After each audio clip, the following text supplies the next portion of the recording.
Commander Vex-Tar stood on the bridge of his massive warship. His purple skin gleamed under the bright lights as he looked at the blue planet below. Earth looked so small and peaceful from space. His 4 arms moved quickly across the control panels as he prepared for the invasion. "This will be easy," he told his officers. "The humans are weak and stupid. Our scouts watched them for months. They fight each other over small things. They have no real weapons. This planet will be ours in 3 days." The other Zephyrian officers nodded. They had conquered 50 worlds before this one. Humans looked like the weakest species they had ever seen. The intelligence reports showed primitive technology and constant wars between different groups of humans. Perfect targets for the mighty Zephyrian Empire. Vex-Tar pressed a large red button. "Begin the attack. Target their biggest cities first. Show them our power." Hundreds of energy beams shot down from the alien ships. The beams hit New York, London, Tokyo, and Moscow. Huge explosions lit up the night sky. Buildings crumbled. Fires spread everywhere. From space, it looked like the planet was dying. "Excellent," Vex-Tar said. "Send the first wave of troops. Land near the damaged cities. Round up any survivors for questioning. This planet is now property of the Zephyrian Empire." Thousands of drop pods fell from the sky like metal rain. Inside each pod sat 5 Zephyrian soldiers. They wore heavy armor and carried plasma rifles. Each soldier was 7 feet tall and trained since birth to kill. They had never lost a battle. The first pods landed in Central Park. The Zephyrian soldiers kicked open the doors and stepped out. Smoke filled the air. Destroyed buildings stood around them like broken teeth. Everything looked dead and quiet. "Too easy," said squad leader Krelzon. "Where are all the humans? Did we kill them all already?" His team spread out across the park. Their scanners showed human life signs hiding in the underground tunnels below the city. The soldiers smiled.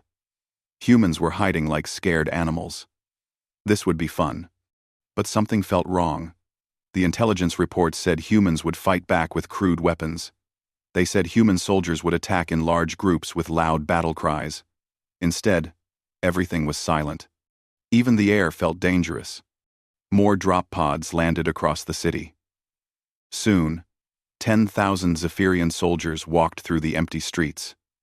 They found abandoned cars and empty buildings. But no humans. Not even bodies. "Report." Vex-Tar's voice crackled through their communicators. "How many prisoners have you taken?" "None yet, Commander," Krelzon replied. "The humans seem to have vanished. We are searching the underground areas now." In the tunnels below, something moved in the darkness. The Zephyrian soldiers turned on their bright lights. They saw empty subway trains and concrete walls. But their motion sensors showed movement everywhere. "Hello," a human voice said from the shadows. The aliens spun around, raising their weapons. A young human woman stepped into the light. She wore simple clothes and carried no weapons. She looked scared and helpless. "Finally," Krelzon said.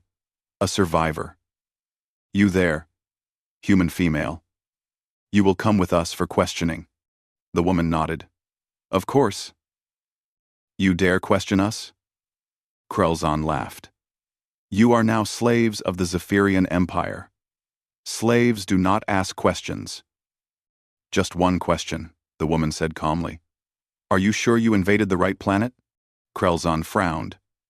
"What do you mean?" "Your intelligence reports. Where did you get them?" "From Station Kepler 442b. Our scouts studied your species for months." The woman smiled, but it was not a friendly smile. Station Kepler 442b was abandoned 20 years ago. The humans you studied were criminals in frozen sleep, test subjects for medical experiments. You studied the weakest humans we had, not real humans. "Impossible," Krelzon said. "You lie." Krell.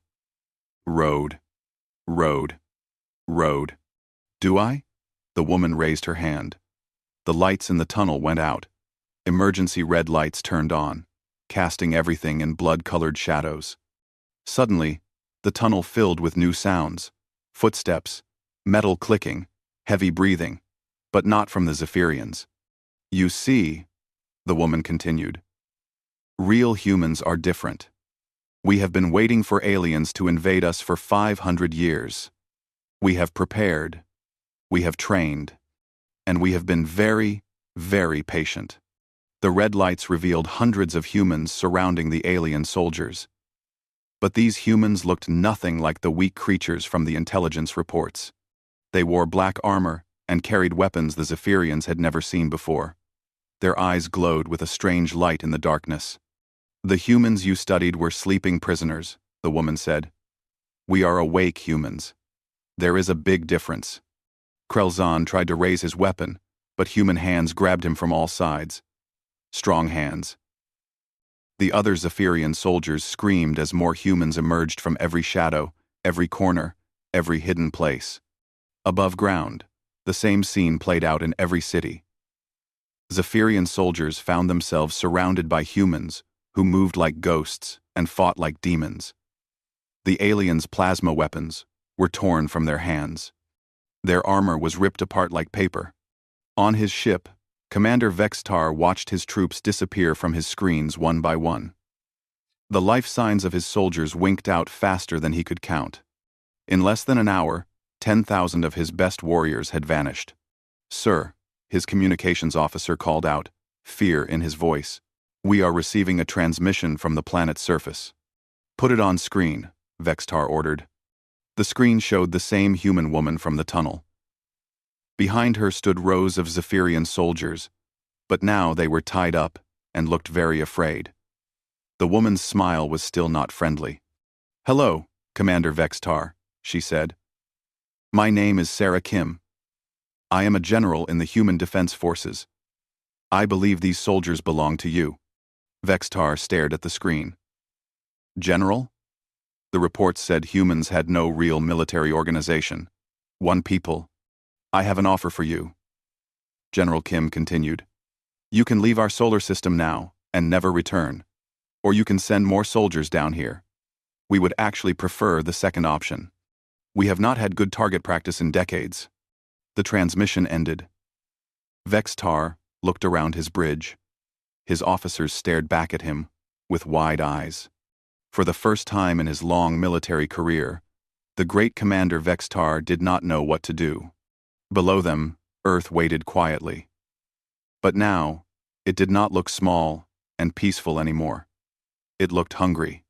Commander Vex's tar paced around his command bridge. His four hands shook as he stared at the empty screens. 1 hour ago, he had 10,000 soldiers on the planet below. Now, he had silence. "Send another transmission to the surface," he ordered. "Demand they return. Our soldiers immediately." The communications officer pressed buttons with nervous fingers. "No response, sir. But we are detecting strange energy readings from the planet. Something is powering up down there. Common." Vextar did not like the sound of that. According to their intelligence, humans had no advanced technology. They barely had spaceflight. Yet somehow, they had captured his entire first wave without losing a single human life. On Earth, General Sarah Kim walked through an underground command center. The room stretched for miles beneath the Rocky Mountains. Thousands of human soldiers worked at computer stations and weapon controls. This base had been hidden here for over 200 years, waiting for this exact moment. "Report," Kim ordered, as she approached a large tactical display.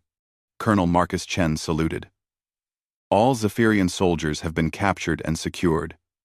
0 human casualties. The aliens' weapons have been collected for study. Dr. Volkov is already reverse engineering their plasma rifles." Kim nodded. The plan was working perfectly. She pressed a button on her wrist communicator. "All stations, this is command. Begin Phase 2. Activate the hidden defense grid." Across the planet, the ground began to change. In the Sahara Desert, Sand dunes shifted and moved apart. Underneath lay massive gun emplacements, each one larger than a city block. In the Amazon rainforest, trees fell away to reveal missile launchers that had been hidden for centuries.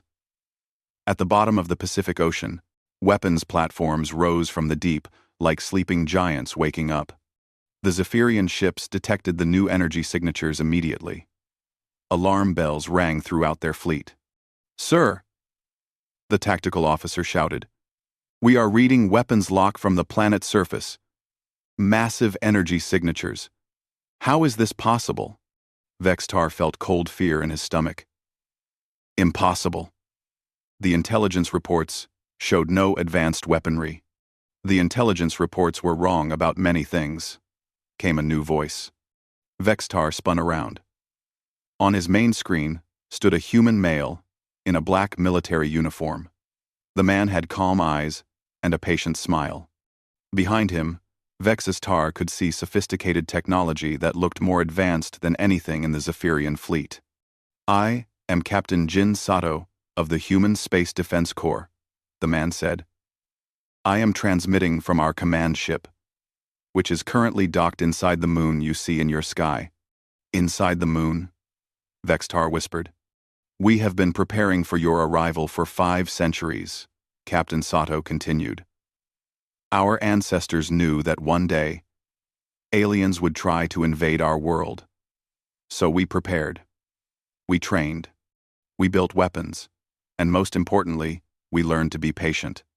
Vextar's sensor officer began pressing buttons frantically. "Sir, I am detecting massive ships emerging from the lunar surface. They were completely hidden until now." "Oh, a tooler." The main screen split to show the tactical display. Vextar watched in horror as enormous human warships emerged from inside the moon like insects from a hive. Each ship was twice the size of his largest battlecruiser. There were hundreds of them. "You see, Commander," Captain Sato said, "Earth is not a primitive world. Earth is a fortress. Every human child learns to fight from the moment they can walk. Every human adult trains for war every day. We do not fight each other because we hate each other. We fight each other to stay sharp for the real enemy. Aliens like you." The human fleet spread out in perfect formation around the Zephyrian ships. Vextar realized they were completely surrounded. His escape routes were blocked by human vessels that had appeared from nowhere. "This cannot be happening," Vextar muttered. "Our intelligence." "Your intelligence studied the wrong humans," Captain Sato said. "The humans at Station Kepler 442b were criminals and volunteers for medical experiments. They were weak because we made them weak. We put them in frozen sleep because they were not worthy to be real humans. Real humans are very different." On Earth, Dr. Elena Volkov worked in her laboratory deep beneath Geneva. She had already taken apart 3 Zephyrian plasma rifles and understood how they worked. The alien technology was impressive, but not as advanced as human scientists had expected. "Interesting," she murmured to herself. "They use simple energy-focusing crystals. We can make better versions of these weapons within hours." She pressed a button on her desk. "General Kim, this is Dr. Volkov. The alien weapons are inferior to our own technology. We have been hiding our real capabilities for so long that we forgot how advanced we actually are." Kim's voice came through the speaker. "Understood. Begin mass production of improved versions. I want every human soldier equipped with superior alien weapons by tomorrow." Back in space, Commander Vextar tried to think of a way out. His fleet was powerful, but the human ships had them surrounded. His soldiers on the planet were captured. His intelligence had been completely wrong. "I will give you one chance to leave peacefully," Captain Sato said. "Withdraw your fleet now, and never return to this system. We will keep your soldiers as prisoners of war, but we will not kill them if you leave immediately." "And if we refuse?" Vextar asked. Sato's smile disappeared. "Then you will learn why humans are the most dangerous species in this galaxy. You will learn why every other alien race we have met chose to be our friends instead of our enemies. You will learn why Earth is called the Death World by those who know the truth. The largest human ship moved closer to Vextar's flagship. It was so big, it blocked out the stars. Weapons ports opened along its hull like eyes opening in the darkness. Each weapon was aimed directly at the Zephyrian command ship. "Choose quickly, Commander," Sato said. "My people have been waiting 500 years for a real fight. They are very excited. But they are also very angry about the damage you did to our cities. Human anger is not something you want to experience." Vextar looked around his bridge. His officers stared back at him with terrified eyes. They were warriors who had never known defeat. But now they faced an enemy they did not understand. An enemy that had pretended to be weak while preparing to be unstoppable. "Sir," his communications officer whispered, "we are receiving messages from the other ships in our fleet. The captains are requesting permission to retreat." Vextar closed his eyes. In one day, his mighty invasion force had become trapped prey. The hunters had become the hunted. The weak humans had revealed themselves to be the most dangerous predators he had ever seen. But Zephyrian pride ran deep. Too deep. "No retreat," Vextar growled. "We are the Zephyrian Empire. We do not run from primitives. All ships, prepare for battle. Show these humans what real warriors can do." On the human command ship, Captain Sato sighed sadly. "I was hoping you would choose peace. Now you will learn why that would have been wiser." He turned to his weapons officer. "Signal the fleet. The aliens have chosen war. Give them what they want." The battle began with silence. Commander Vextar expected explosions and plasma fire. Instead, the human ships simply waited. They hung in space like patient hunters, watching their prey make the first move. "Fire all weapons," Vextar ordered.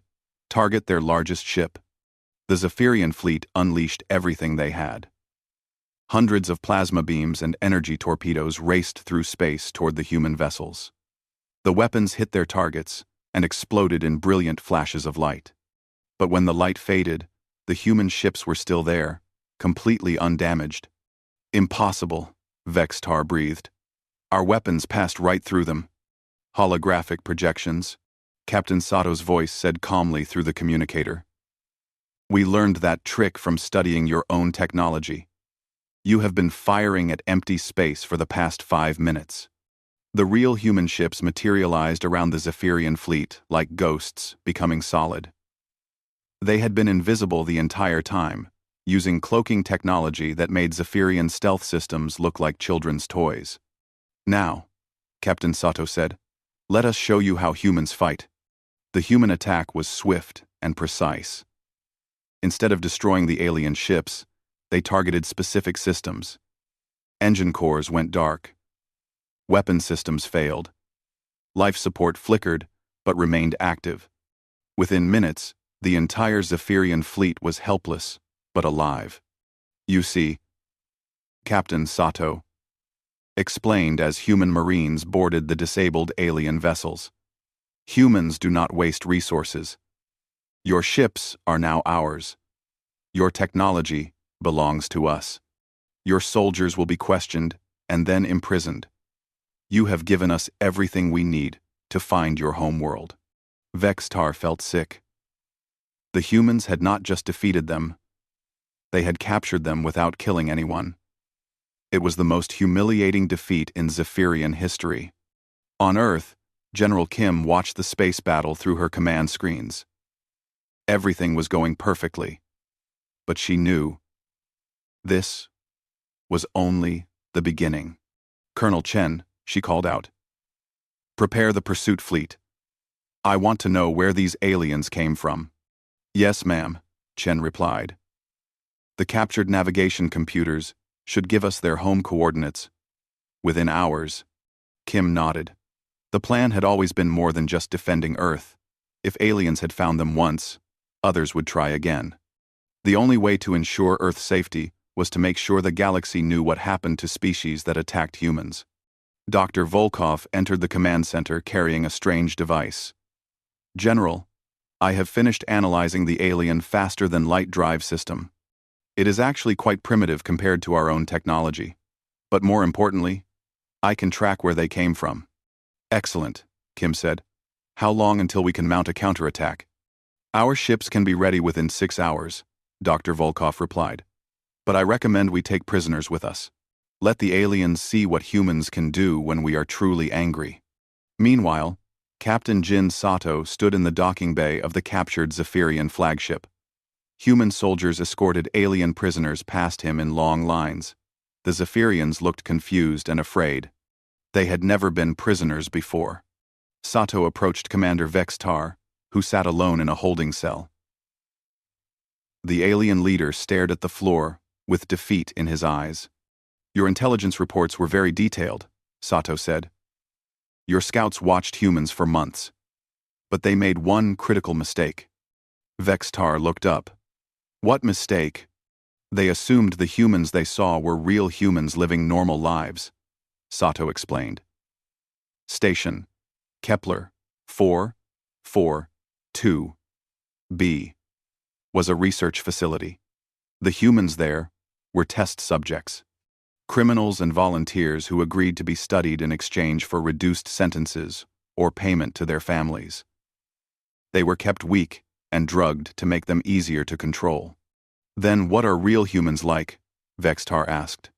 Sato smiled, but his eyes remained cold. "Real humans are what you see now. Warriors trained from birth.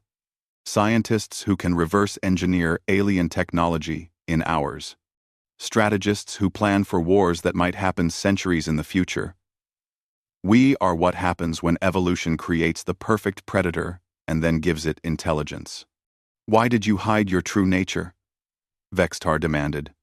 "Because we learned long ago that other species fear us when they see what we really are," Sato replied. "So we pretend to be weak and primitive. We let other aliens think they are superior. And when they attack us based on that false information, we teach them the truth." Human technicians finished downloading all the data from the Zephyrian ship computers, navigation charts, star maps, military codes, and the locations of every Zephyrian colony in space. Everything humans needed to plan their response. General Kim studied the information on her command screens. The Zephyrian Empire controlled 47 star systems. Their homeworld was called Zephyros Prime, located 300 light-years from Earth. They had a population of 12 billion aliens. "Impressive," Kim murmured. "They have built quite an empire. It will be interesting to see how well they defend it." Colonel Chen approached her desk. "Ma'am, the pursuit fleet is ready for departure. 12 of our best ships, fully loaded with marines and weapons. Captain Sato requests permission to lead the mission personally." "Permission granted," Kim said. "But I want to send a message first." She activated the long-range communications array and sent a transmission toward Zephyrian space. The message was simple and direct. "This is General Sarah Kim of the Human Defense Forces. Your invasion fleet has been captured. Your soldiers are now our prisoners. In 72 hours, human ships will arrive at your home world. We suggest you prepare for negotiation, not war. Humans do not show mercy to those who attack our families." The message would take several hours to reach Zephyrian space, even at faster-than-light speeds. But Kim wanted the aliens to have time to think about their situation before human ships arrived. On Zephyros Prime, Emperor Kethmor received the transmission while sitting in his crystal palace. He was an ancient Zephyrian, with silver skin and 6 arms, ruler of the most powerful empire in this sector of the galaxy. "Impossible," he hissed after listening to the human message. "Commander Vextar commanded our finest fleet. Humans cannot have defeated him." His military advisors stood around him in nervous silence. They had lost contact with the invasion force hours ago. No signals, no reports, nothing. "My emperor," one brave advisor finally spoke, Perhaps we should consider the possibility that our intelligence about humans was incorrect. Silence, Kethmore roared. Humans are primitive creatures. I will not believe they defeated our finest warriors until I see proof. The proof came 3 hours later. A small human ship appeared at the edge of the Zephyrian star system. It transmitted video recordings of the battle around Earth, showing Zephyrian ships being disabled and captured with ease. It showed human technology that was clearly superior to anything the Zephyrian Empire possessed. But most importantly, it showed Commander Vextar in a prison cell, alive but defeated, delivering a message to his emperor. "My lord," Vextar said in the recording, "I have failed you completely. The humans are not what we thought. They are more dangerous than anything we have ever faced. I recommend immediate surrender and negotiation. Do not send more ships. Do not try to rescue us. Make peace with them before they decide to make war on us." Emperor Kethmore watched the message 3 times. Each viewing made him angrier. His greatest commander had been defeated by primitives. His finest fleet had been captured without destroying a single human ship. "Assemble the home fleet," he ordered. "Every ship we have. If humans want war, they will get more war than they can handle." His advisors tried to protest, but Kethmore would not listen. Zephyrian pride demanded revenge. The Emperor could not show weakness to his enemies or his own people. Far away, General Kim received reports of massive Zephyrian fleet movements. She smiled grimly as she read the intelligence summaries. "They are going to fight," she told Colonel Chen. "Good. It has been too long since humans had a real war. Our soldiers are getting restless." Card. Captain Jin Sato stood on the bridge of his flagship as the human fleet emerged from faster-than-light travel. Before them hung Zephyros Prime, the beautiful blue and green homeworld of their enemies. It looked peaceful from space, with white clouds swirling around continents full of alien cities. "Beautiful planet," Sato remarked to his crew. "Shame what we are going to do to it." The Zephyrian home fleet was waiting for them. 500 warships, arranged in perfect battle formation around their world. It was an impressive sight that would have terrified any other species. But humans were not any other species. "Sir," his tactical officer reported, "we count 500 enemy vessels. They outnumber us 40 to 1. Sato nodded calmly. "Excellent odds. Begin the attack." The human ships spread out and activated their cloaking devices. Within seconds, they had vanished from Zephyrian sensors. The alien fleet began firing wildly into empty space, trying to hit invisible targets. But the humans were no longer where the aliens expected them to be. Emperor Kethmore watched the battle from his palace command center.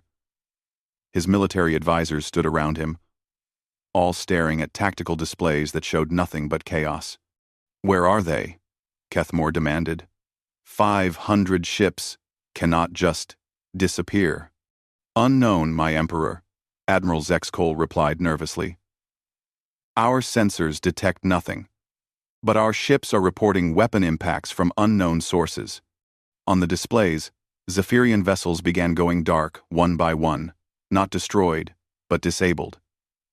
Their engines failed. Their weapons stopped working. Their communications went silent. The mighty Zephyrian home fleet was being systematically neutralized by enemies they could not see. Captain Sato watched the destruction from his command chair. Human ships used hit-and-run tactics, striking fast and hard before vanishing again.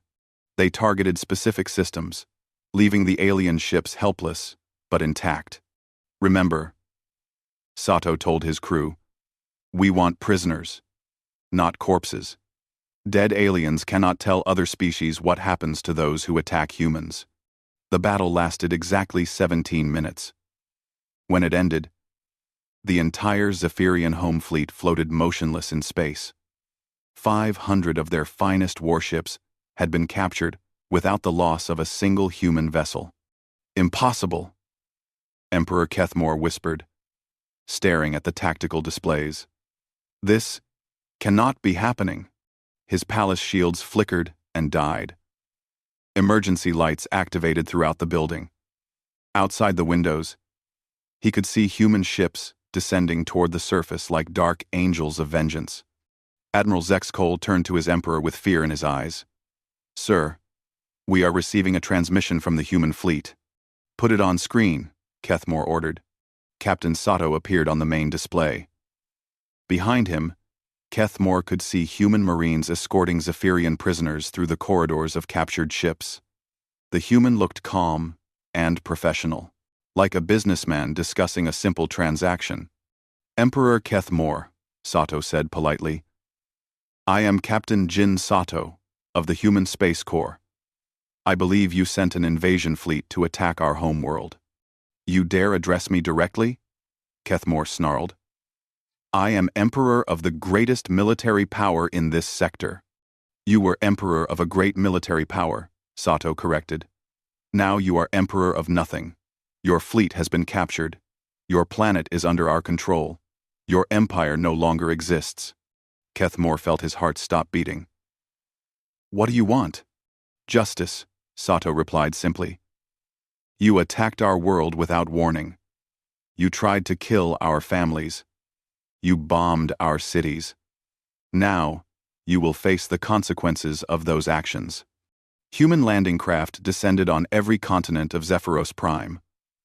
But instead of armies, they carried small teams of specialists. Engineers, who shut down planetary defense systems. Scientists who took control of communication networks. Diplomats who walked into government buildings and politely informed Zephyrian officials that they were now under human administration. There was no fighting. No resistance. The Zephyrians had seen what happened to their mighty fleet. They knew their weapons were useless against human technology. General Kim's voice came through Sato's communicator. "Captain, I am receiving surrender offers from 12 Zephyrian colony worlds.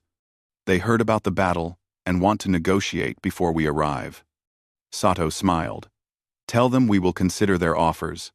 But first, they must prove their sincerity by dismantling all military facilities and releasing any prisoners from other species." "Understood." "What about the Emperor?" One. 1. 1. 1. 1. 1. 1. 1. Sato looked at Kethmore through the screen.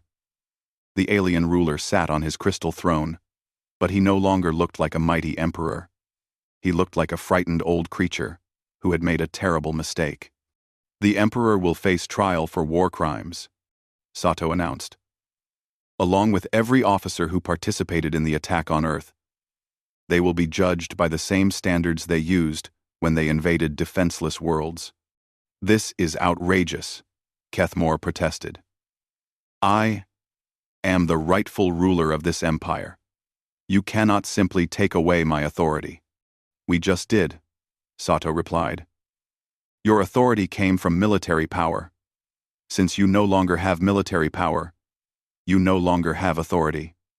It is quite simple. Human administrators began arriving on Zephyros Prime within hours. They took control of government buildings, military bases, and communication centers. But they did not act like conquerors.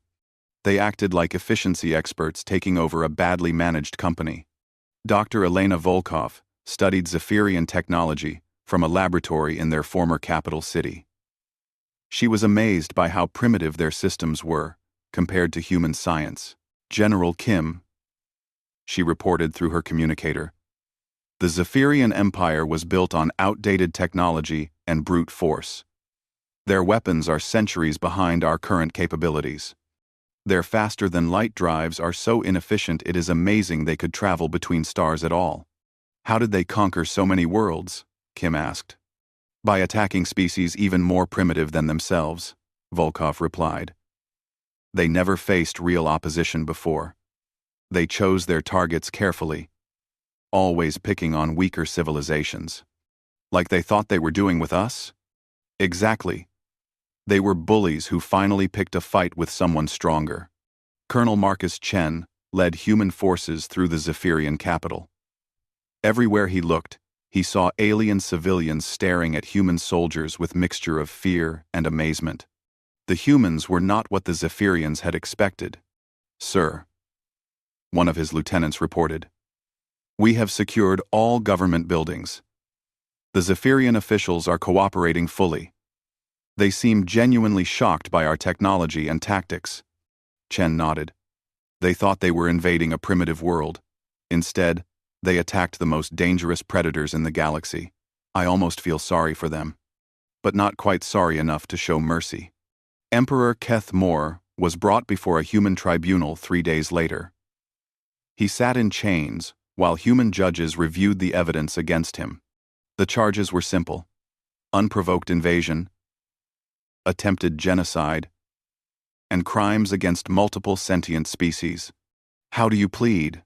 the human judge asked. Keth Mor looked around the courtroom. It was filled with representatives from dozens of species the Zephyrians had conquered over the centuries. Victims who had waited years for justice. "I was defending my empire," Keth Mor said weakly.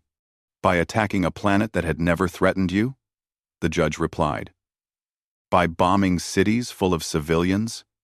By trying to enslave an entire species?" Keth Mor had no answer. For the first time in his long life, he faced beings who were stronger than him, beings who would not be intimidated by his threats or impressed by his titles. "The tribunal finds you guilty on all charges," the judge announced. "You will spend the rest of your life in prison, along with every other Zephyrian who participated in war crimes. Your empire is dissolved, your military is disbanded, your territory will be administered by human peacekeepers until the affected species can govern themselves." As the former emperor was led away in chains, Captain Sato activated the long-range communications array. It was time to send a message to every species in the galaxy. "This is Captain Jin Sato of the Human Space Corps," he began. "We want all civilizations to know what happened here. The Zephyrian Empire attacked Earth without warning. They tried to conquer our world and enslave our people. This message shows their punishment."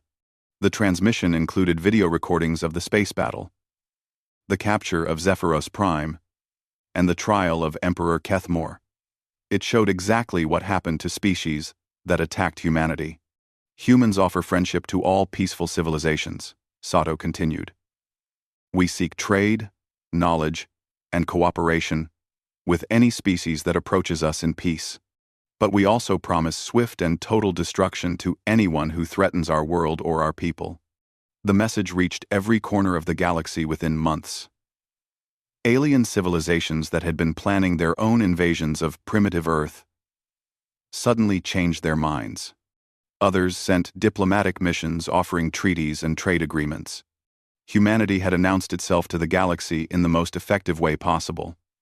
Not with words, but with actions. 6 months after the fall of the Zephyrian Empire, the galaxy was a very different place. News of humanity's victory had spread to every inhabited world. Alien species that had never heard of Earth now whispered stories about the terrifying humans who had destroyed a mighty empire in less than a week. General Sarah Kim stood in the observation deck of orbital station Zephyros, the human command base built above the former enemy capital. Through the massive windows, she could see the blue-green world below, now peaceful under human administration. "Status report," she said to Colonel Chen, who approached with a data tablet in his hands. "All former Zephyrian territories are now under human control," Chen reported. 47 star systems, including 12 inhabited worlds. Local populations are cooperating fully. No resistance movements detected. Kim nodded. The transition had been surprisingly smooth. After seeing what happened to their military, most Zephyrians had accepted human rule without protest. Some even seemed relieved to be free of their empire's endless wars. "What about the other species in the region?" Kim asked. 3 alien civilizations have requested formal alliance treaties," Chen replied. "The Andorian Republic, the Crystalline Collective, and the Nomad Fleets all offer trade agreements and mutual defense pacts. And the others? Chen smiled grimly. The hegemony of worlds has withdrawn all military forces to their core systems. The predator clans have sent diplomatic messages expressing their desire for peaceful relations. The machine empire has offered to share technology in exchange for non-aggression guarantees. Kim was not surprised. Fear was an excellent diplomat when properly applied. Dr. Elena Volkov entered the observation deck carrying a collection of data crystals. General, I have completed analysis of Zephyrian historical records. The results are quite interesting. Show me, Kim said. Volkov activated a holographic display that showed a three-dimensional map of the local galaxy. Red markers indicated worlds conquered by the Zephyrians over the past 3 centuries. The Zephyrian Empire was built on systematic bullying, Volkov explained. They never attacked strong civilizations. They targeted species that were primitive, divided, or recently devastated by natural disasters. They were careful to only pick fights they knew they could win. Cowards, Chen muttered. Smart cowards, Volkov corrected. But they made one critical error. They assumed humans were weak because their intelligence reports were based on studying the wrong subjects. They never realized that real humans are the most dangerous apex predators in the known galaxy. Kim studied the galactic map. Each red marker represented millions of beings who had suffered under Zephyrian rule. What is the status of the liberated worlds? Recovering rapidly, Volkov replied.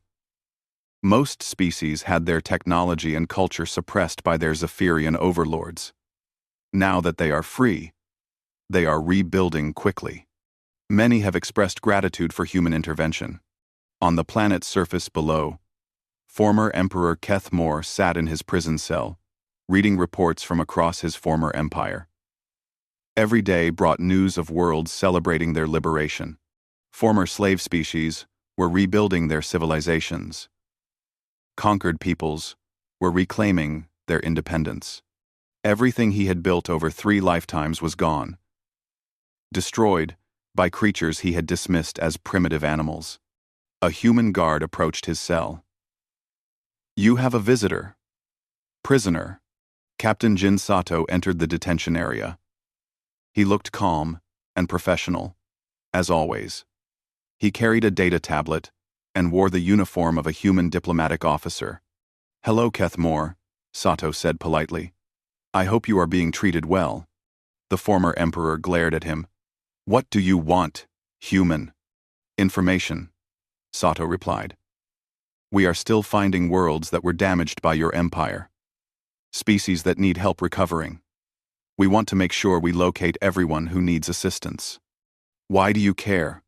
Keth Moore asked bitterly. You destroyed my empire. Is that not enough revenge for you? Sato sat down across from the alien. This was never about revenge. It was about justice. Your empire hurt many innocent beings. Now, we are trying to repair that damage. You expect me to believe humans care about alien suffering? Humans care about all suffering, Sato said simply. That is why we responded so harshly to your invasion. You threatened our families, so we eliminated the threat. But we do not enjoy causing pain. We prefer to prevent it. Keth Moore stared at the human. Your species is strange. You fight like demons but speak like priests. We fight like demons when we must, Sato agreed, but we prefer to live like civilized beings. That is why we offer friendship to those who approach us peacefully. And what of those who refuse your friendship? Sato's expression did not change. They are free to ignore us, as long as they do not threaten us or our allies. But if they choose aggression, they will face the same consequences you did. Meanwhile, in a distant star system, another alien species was making plans. The Karthok Supremacy had been watching events in Zephyrian space with great interest. They were a militaristic culture that had been considering their own expansion into human territory. Supreme Admiral Vornak studied intelligence reports from his flagship. The data showed detailed analysis of the human-Zephyrian conflict. including tactical recordings and weapon specifications. These humans are more dangerous than anticipated, he admitted to his staff officers. But they are still only one species. We command the loyalty of 15 different races. Our fleets outnumber their forces significantly. Sir, his intelligence officer interjected nervously. The reports indicate that human technology is far superior to anything the Zephyrians possessed. Their weapons, shields, and faster-than-light drives are centuries ahead of our own capabilities. Vornak waved dismissively. Technology means nothing without the will to use it effectively. Humans may have better weapons, but we have more ships and more warriors. Numbers will triumph over technology. Other members of his staff exchanged worried glances. They had read the same reports. They knew what humans had done to a force that outnumbered them 50-1. Perhaps, one brave advisor suggested, we should consider diplomatic contact before military action. The humans have shown they prefer negotiation to warfare. Diplomacy is for the weak, Vornak snarled. The Karthak supremacy bows to no one. If these humans want to rule this sector of space, they will have to defeat us first. Vornak. The admiral began issuing orders for fleet mobilization. Within days, 1,000 Karthak warships would begin moving toward human space. It would be the largest military force ever assembled in the region's history. Back on orbital station Zephyros, human sensors detected the massive fleet movement immediately. General Kim watched the tactical displays with interest but no concern. Another challenger, she observed calmly. Colonel Chen, alert Captain Sato. It appears we will have more guests soon. Should we prepare for battle? Chen asked. Kim shook her head. Not yet. First, we send them the same warning we sent the Zephyrians. Give them a chance to reconsider their course of action. And if they refuse to listen? Kim's expression hardened. Then we teach the galaxy another lesson about the consequences of threatening humanity. Doctor, Volkov looked up from her research station. General, I should mention something. According to Zephyrian records, the Karthak supremacy was planning to invade Zephyrian space before we arrived. They are apparently an aggressive expansionist culture that seeks to conquer everything in their path. Interesting, Kim mused. So, we are not their primary target. They see us as obstacles to their own territorial ambitions. Exactly.